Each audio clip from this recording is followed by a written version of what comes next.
বলছে এই কথা, মিথ্যা না বললে চলবে না। আপনি সত্য হইলে দেখেন না, চালায় দেখেন, বেশি চলবে। শয়তান ধোঁকা দিয়ে রাখছে।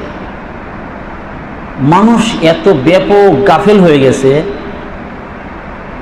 এত গাফিল হয়ে গেছে যে হারামের তো খবরই নাই। হারাম থেকে বাঁচতে হইব এ চিন্তাই মানুষের নাই। এটা মনে হয় নলেজ থেকে উড়ে গেছে, এটা হারাই গেছে। সুদ থেকে যে বাঁচতে হবে, সুদ খাওয়া যাবে না, এটা মনে হয় নলেজটা হারাই গেছে একবারে।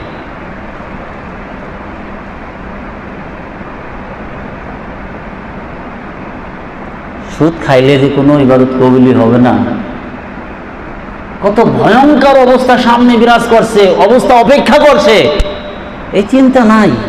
আমরা গতানুগতিক, আমরা কিছু মনে করতেছি, যাস মাঝে মাঝে নামাজ পড়লাম,